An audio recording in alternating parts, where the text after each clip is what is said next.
wabarakatuh. Salam. Saya berada di Sumatera Utara, pasnya di Museum Kota Medan. Di sini saya akan menceritakan masa Islam. Inilah sejarah yang terdapat di Museum Kota Medan. Jadi, sejumlah bukti yang tertulis maupun arkeologi adalah bahan acuan bagi kehadiran kita Islam di Nusantara. Walaupun bukti kehadiran Islam tertua di Nusantara terwakili oleh satu nisan dari 457 Hijrah dari daerah Gresik dari makam seorang muslimah yang bernama Fatimah binti Maimun. Nah, jadi ini didasarkan Islam di Barus adalah keberadaan sejumlah makam kuno yang meskipun tidak berasal dari ke-7 Masehi, namun jelas membuktikan kehadiran Islam tidak berasal dari ke-7 Masehi. Namun jelas membuktikan kehadiran Islam di Nusantara setidaknya sejak abad ke-11 Masehi. Jadi dengan demikian, pusat kerajaan mulai dari pantai Sumatera Utara hingga Maluku atau dari Sriwijaya hingga Majapahit sering memudahkan kerajaan Hindu-Buddha memegang hegemoni di Nusantara. Muncullah sejumlah kerajaan baru yang berorientasi pada dunia maritim dan aktivitas niaga seperti Malaka, Aceh, Demak. Kerajaan-kerajaan inilah yang kemudian menjadi penggerak makin tersebarnya Islam di Nusantara. Inilah filosofi sejarah kerajaan Islam di Nusantara.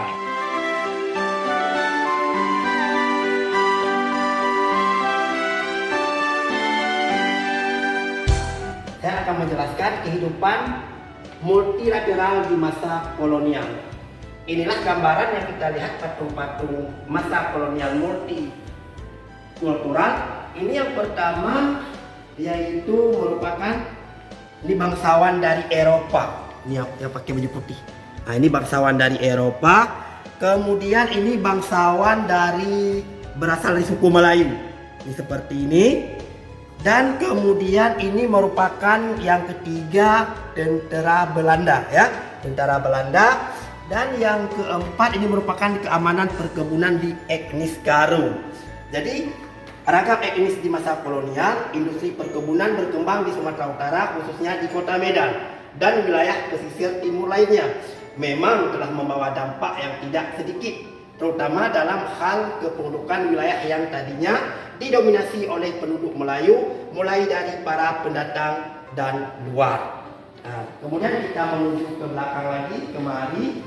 Ini merupakan patung-patung, ini buruh kebun etnis Jawa. Ini seperti ini, kebun etnis Jawa. Kemudian ini apa dia di bawah, covernya di bawah merupakan kuli ya, kuli etnis Tionghoa ya. Kemudian selanjutnya kuli etnis India seperti ini, kuli orang pekerja ini seperti ini.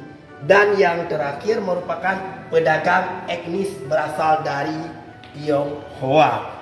Nah, ini merupakan patung-patung dari kolonial Belanda, merupakan menjadi sejarah yang tersimpan di Museum Kota Medan.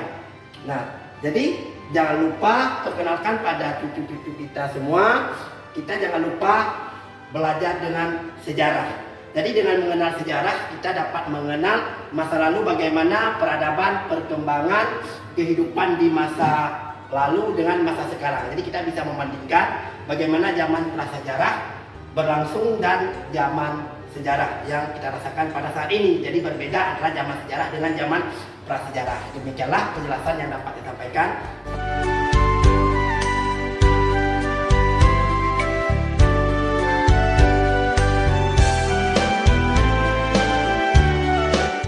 Ini sejarah Gordang 9.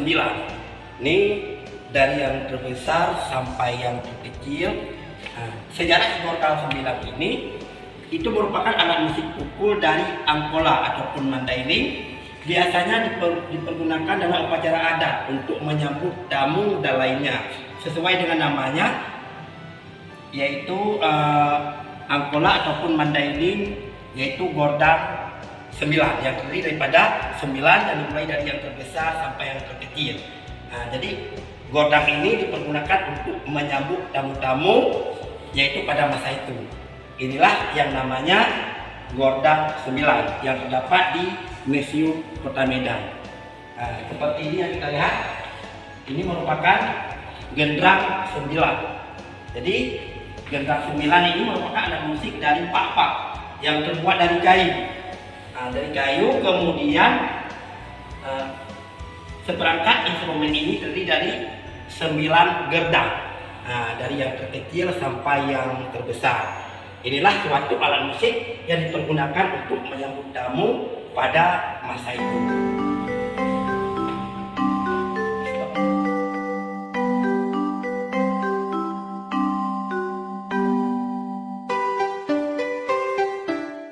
Dengan ini saya akan memperkenalkan rumah adat miniatur yang terdapat di Museum Sumatera Utara. Yang pertama adalah rumahnya, yaitu miniatur rumah tradisional Batak Toba. Rumah miniatur Batak Toba dibangun dengan sistem pasak, tidak memakai paku, inilah seperti ini. Nah, kemudian selanjutnya, ini merupakan rumah miniatur tradisional Simalungun, rumah boton namanya.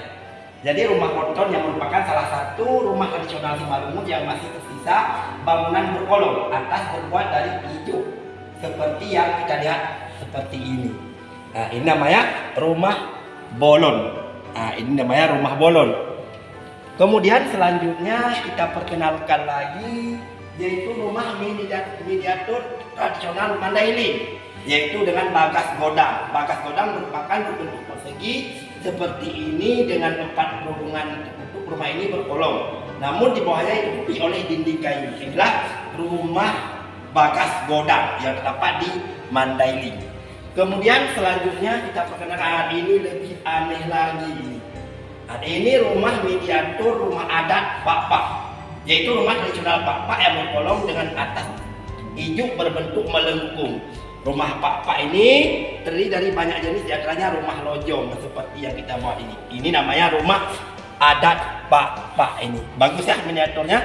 Kemudian kita kembalikan lagi, ini merupakan rumah miniatur sapo pagi ataupun karung. Bagian di bawah bangunan berfungsi untuk menyimpan padi.